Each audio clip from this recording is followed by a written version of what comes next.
Welcome to the Ambrose Show. I'm your host and your travel guide to the other side, Ambrose. You can find out more about me on my website, exploreyourspirit.com. And welcome to my podcast. All right, well, I like to talk about a lot of topics, and they are different every week. Hope you're enjoying them, and if you haven't already, please subscribe so you don't miss any of them. And go to my website, exploreyourspirit.com, and please subscribe to my newsletter so you'll find out new things I'm teaching, new classes, books I'm working on, all kinds of stuff. Latest podcasts coming out, all the news, so we stay in touch that way. So please sign up for my newsletter. Okay, so today's topic is actually about writing. I get a lot of emails from people that have read my books, and I read every email. I love hearing from people what they take the time to write and tell me what they loved about one of my books that they picked up. I've written 6 books so far. Some of them have won some great awards and been endorsed by a lot of great people. And I write nonfiction.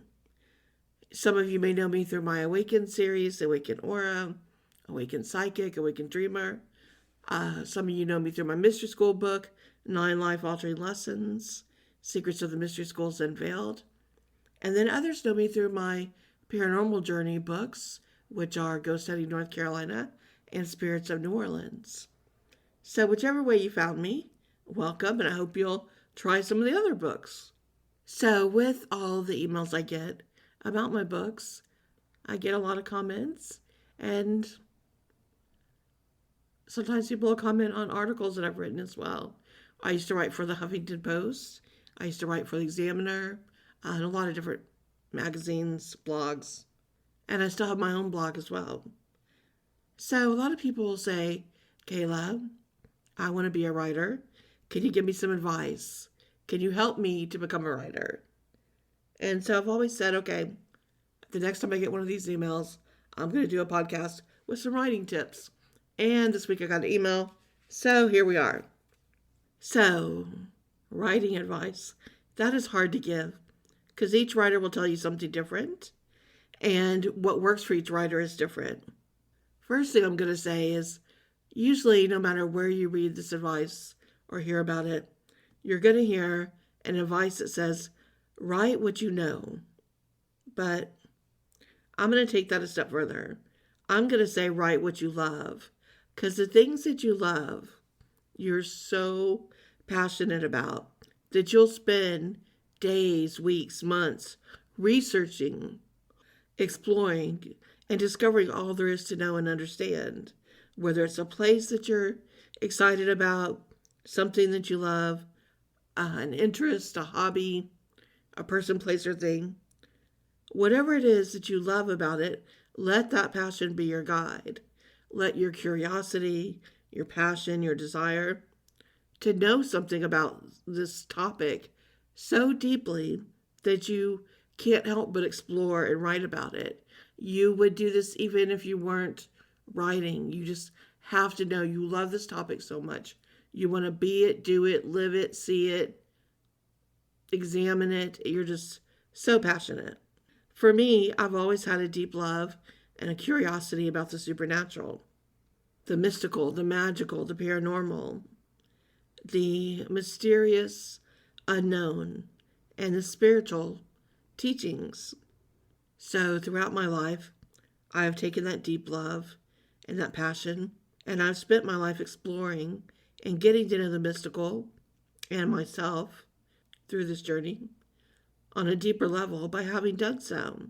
And so I write about what I love, and I teach about what I love, and I share what I know about what I love, and I pull it all together to share with everyone what I've learned about this great journey. And what I found is when you love something, you can't help but be profoundly affected by it. And you can't help but change yourself in the process of the journey, of the discovery. And so what you love over time becomes part of you. It shapes you, it molds you, and it makes you more of that which you were seeking and wanting to discover and learn about. So I have grown as a person through this love to become more spiritual and metaphysical and supernatural and paranormal and mystical. And by design, that is spread from me in order to help me grow. And in turn, it's led me to reach out and to teach others. So by exploring my passion for exploring my spirit, I became a better writer. And so this leads to the second part of my advice for writers, and specifically for those that might write nonfiction, that when you're creating a brand for yourself to share your work, you must then share what you know and share what you love. And you must build this brand and establish your expert status in this field in order to share this information fully with others. And I've taught this to many students of mine who came to me and wanted to learn how to get their message out as nonfiction writers and spiritual teachers. This is accomplished in 3 sections, which I call Build Your Brand, Establish Expert Status, and Create Your Platform. And this is so you can share what you love and what you know. You begin by building your brand, and that is by outlining and describing and detailing what you love and what you know about it, and how it moves your heart and stimulates you, how it defines you and empowers you, and it helps explain what you're seeking to know about yourself, and therefore how it's become an intricate part of you. This is your brand. This is who you are. This is how you've been changed by your love of this topic, this subject. It's what you do, and it's why you do it. It's why you get up every day. It's what you pursue. It's your purpose. And then you have this desire to share this great love that you know, and you begin to embody it. You talk about it in interviews. You share what you know with others. When you write about it, it's in your books, it's in your blogs, it's in your request to write articles, your request to teach it to others and share. And so you become known through this by pursuing your love, and then known as an expert on knowing what the subject is that is the object of your desire and passion. As you build through this journey of being and creating and sharing your love for it, you create a platform. You build it in your website, maybe your podcast, your blog posts. You're sharing some of it in your social media, and it reflects your journey of who you are. It explains what stirs you, what wakes you in the middle of the night, what implores you to know more. It defines how you dig deep at the hardest moments of your life in order to find what keeps you going. And it shares what are the greatest moments of joy in your life by standing next to you like it's been your best friend all your life and truly a part of you for all along. To say write what you know just doesn't cut it for me. It just really doesn't explain the whole point of the journey.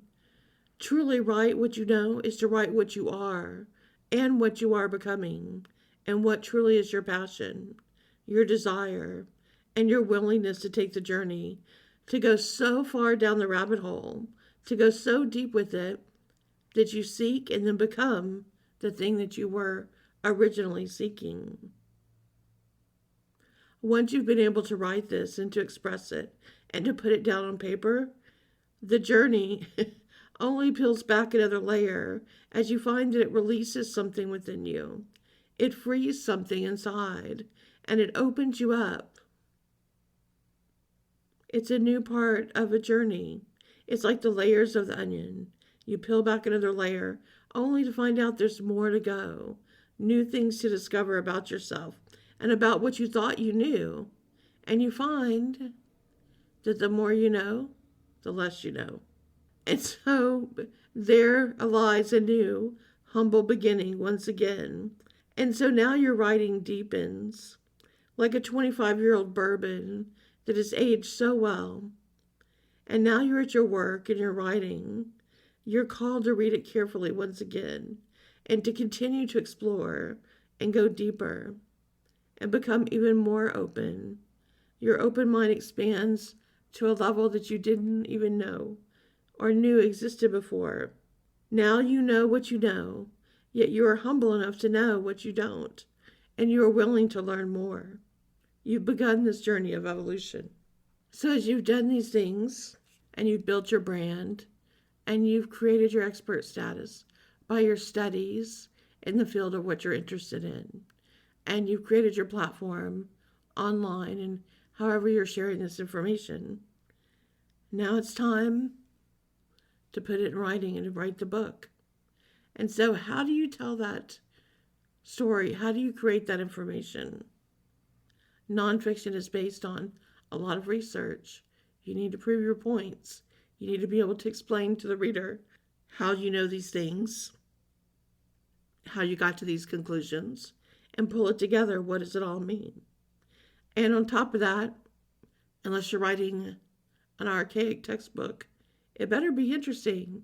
It needs to be told well enough and engaging enough that the reader wants to keep reading to learn these facts. What I find works best is to tell a good story, to explain an experience.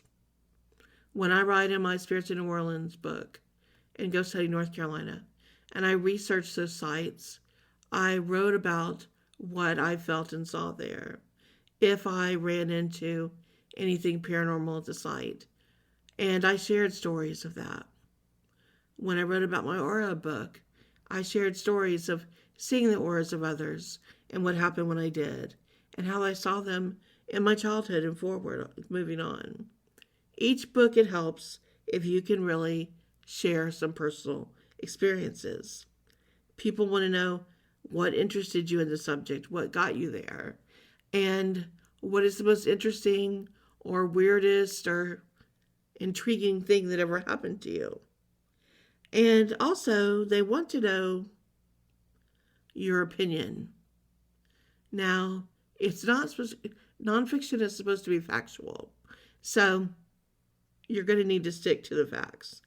But in a lot of writing, whether it's travel writing, which essentially is what my New Orleans and North Carolina books are about, they do tell haunted history, but they're really about how to travel to those cities and states and have an experience, have a journey. And they also share where to go, where to stay, where to have dinner, where's a great hotel, where's a great shop, what to do when you're in the area. So they're travel writing at the same time. Other books I write, I put in some of my personal experiences, and occasionally I throw in a little bit of my personality as well, my sense of humor, my perspective on things. And it's good to share your perspective on how you're seeing something and what it means to you. You are, after all, writing as nonfiction, as an expert of someone with this, and the reader is going to want to see what your take is on it. When you review whatever topic it is, did you find it to be credible or not? If it's about food, was it good? If it's about ghosts, did you see a ghost? Whatever the topic is, they're going to want some of your perspective. Another mistake made in nonfiction for a lot of people is they get caught up in writing like an academic. There is a place and a time for certain academic books, but for the most part, people want an easy to understand book. They want to be able to read the book and understand the subject matter. And that might be one of the best compliments I get often on my books, is readers will write to me and say, I read your book on very sophisticated subject matter, and I am always able to understand when you write it because you explain it so well in a way that I can understand. You take tough technical terms and you find a way to explain them where it's easy to follow. And I think that's important. If a person, doesn't enjoy and it's so academic that they're scratching their head and trying to figure out what the writer is saying, I think you've lost your reader right there. So it's important for it to be friendly and to explain it well. And I've always thought, if you really do understand subject matter, if you really do understand what you're talking about, you should be able to break it down and explain it very easily. I would think that would be part of truly knowing your subject matter, that you could talk about it in those terms. Also, going back to writing and sharing some of your stories, you also don't want to go too far that way. One of the things that I see rookie writers do is they all will reach out to me and say, I've had an experience happen, a metaphysical or paranormal or spiritual experience, and I think I should write a book about it. And so I'll ask them why. And they'll like, well, this happened. This happened to me and it was profound. And I'm like, well, do you know that happens to thousands of other people's too? And they're like, no, it can't. This was just happened to me. And it's like, no, other people have had someone visit them from spirit. Other people have had a psychic experience. There are lots of other people that have had these experiences. So I'll advise them if they want to write a book that will do well, it can't just be you telling the story of you. Most biographies in that way are really interesting if you're already a celebrity or someone very famous. Then the biography of every detail may be of interest to the reader. But if not, they're not going to want to read your entire life story bit by bit. What they're going to want to read is something they're learning about. What is the point of you telling them these stories? What are you teaching them? What are you educating them on? What are you inspiring them about? You have to remember you're writing not for you in a I want to tell my life story kind of way, but you're writing for the reader to explain something to them. And you only bring in your stories if it helps explain the bigger picture. If it explains a term or a type of teaching that you're trying to get across. And if you can explain that with your story and that helps them understand it, then all the better. But it's not supposed to be like story after story after story after story of you.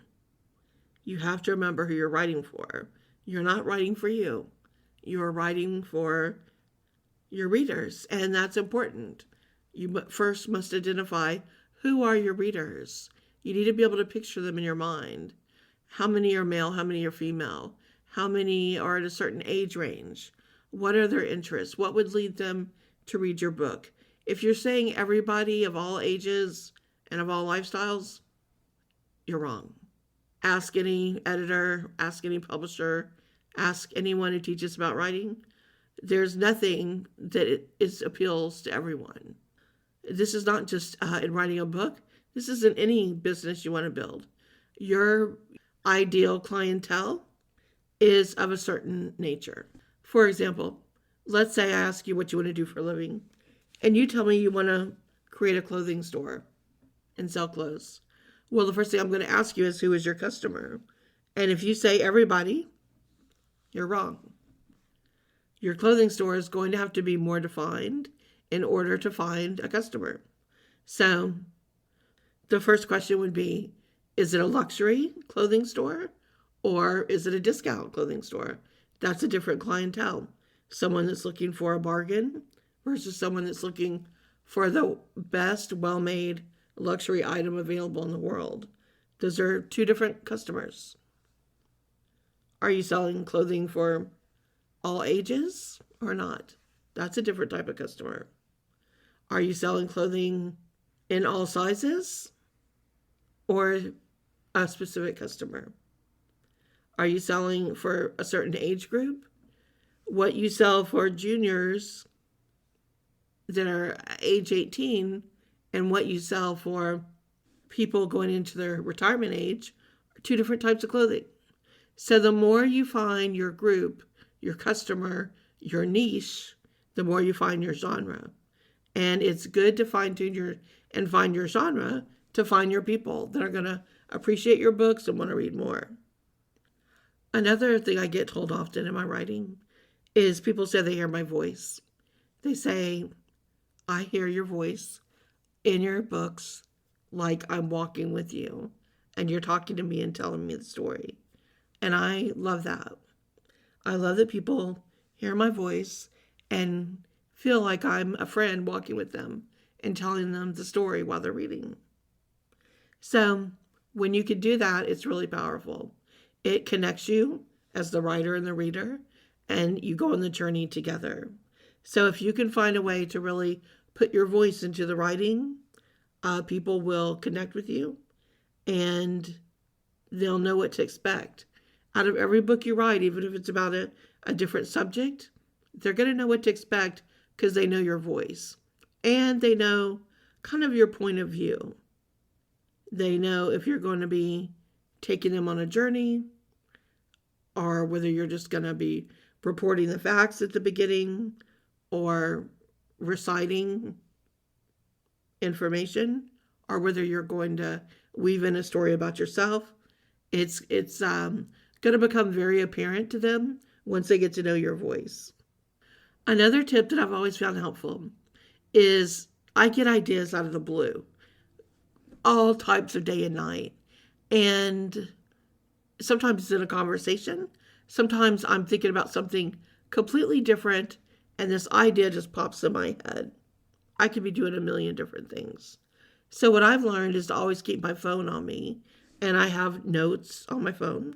And as soon as that idea, I stop. I stop talking to anyone. I keep that idea in my head. I open notes on my phone as fast as I can and without hopefully letting anyone else say anything to me or interrupt.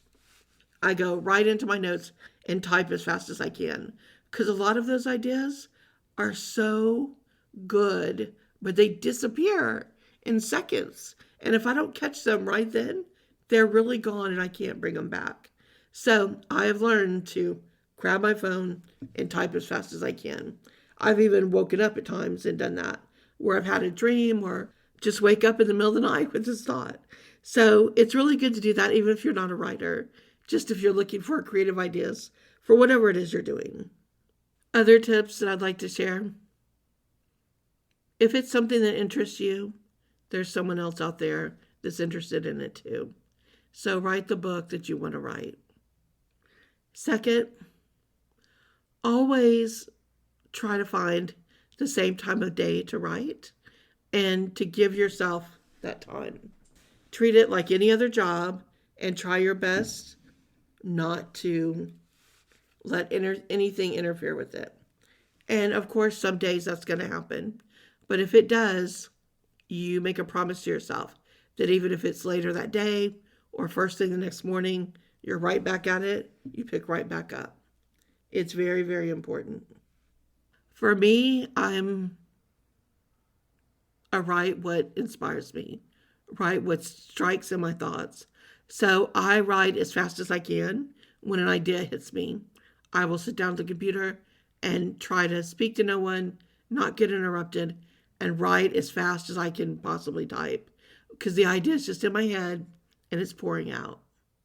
And so if I was a fiction writer, I would be called a pantser, which means I don't do an outline. I start writing and just let it come out of me.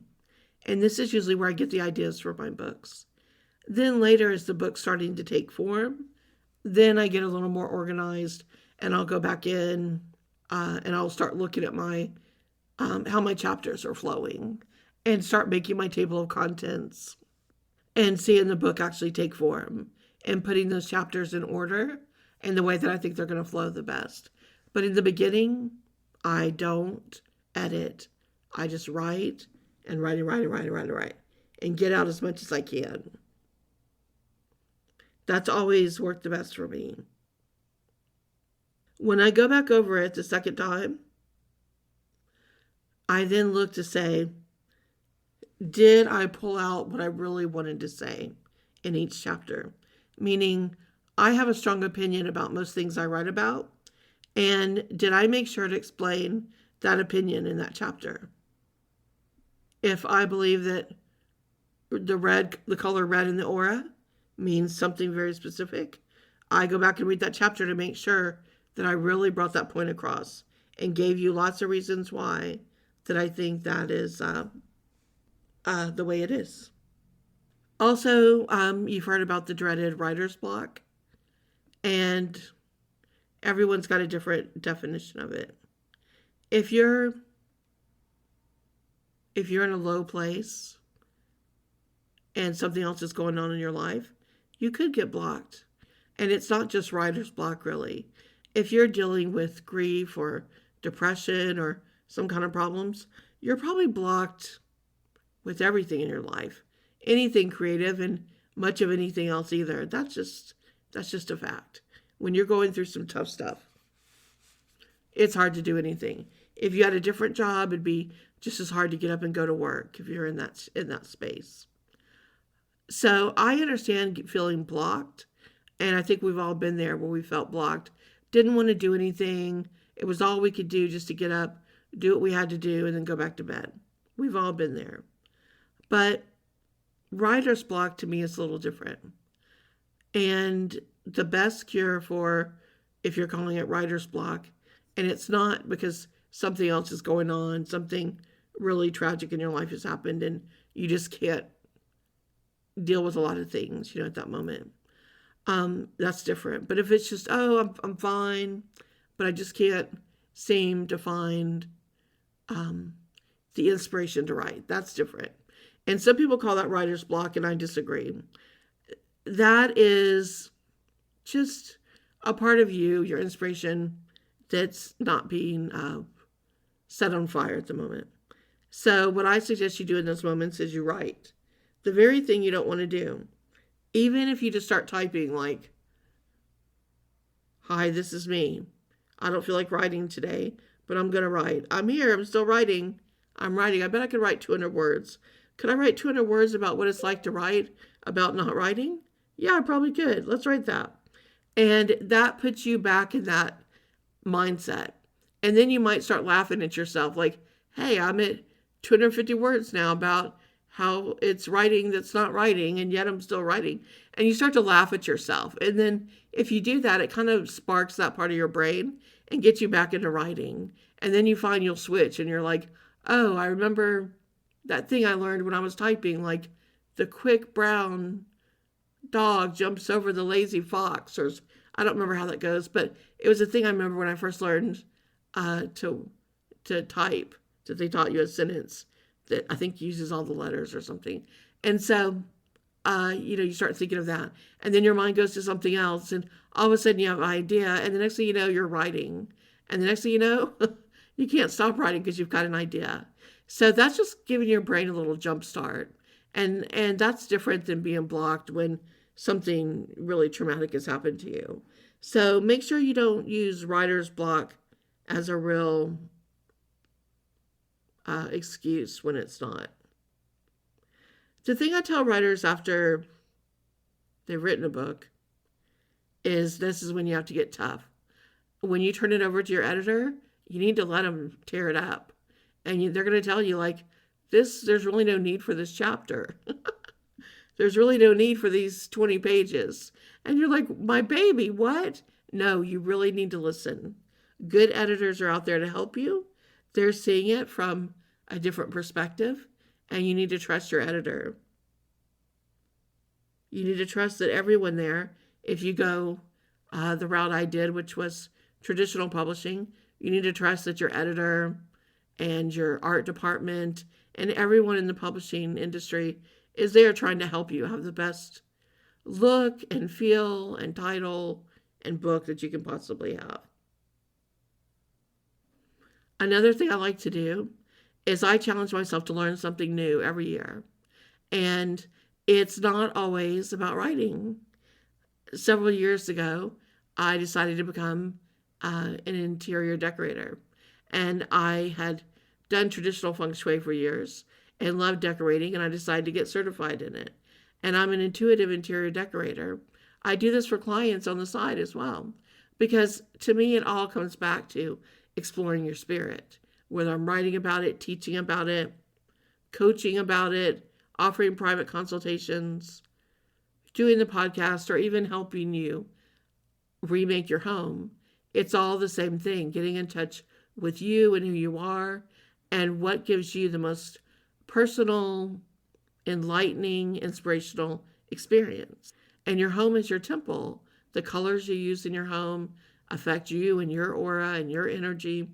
So it's just another way to tell the same story, the same teachings that I'm explaining on different levels. Whether you go deep with me as a mystery school student, or you refresh your home and you start that way, just having good energy and good vibes in your home. Whichever way, whichever path you take, I believe it's all many paths, one destination, as you're trying to know yourself and know the universe on a deeper level. You're trying to explore your spirit. So I like to learn something new every year and challenge myself to do that.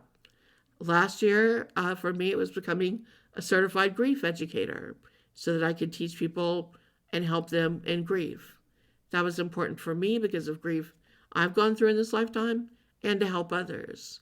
The interesting thing is, no matter what I learn, whether it's interior design, uh, educating about grief, any number of topics that I've studied over the years, it all helps with my writing.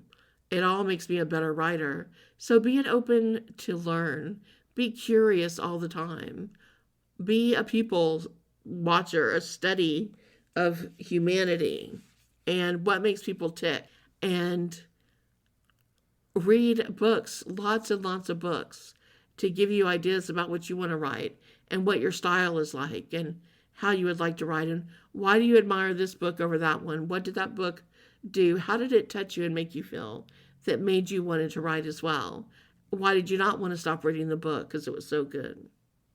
So study, study, study, and be open to always learning new things because you will incorporate all those into your work as a writer. Okay, well, these are just a few of my quick tips for writing.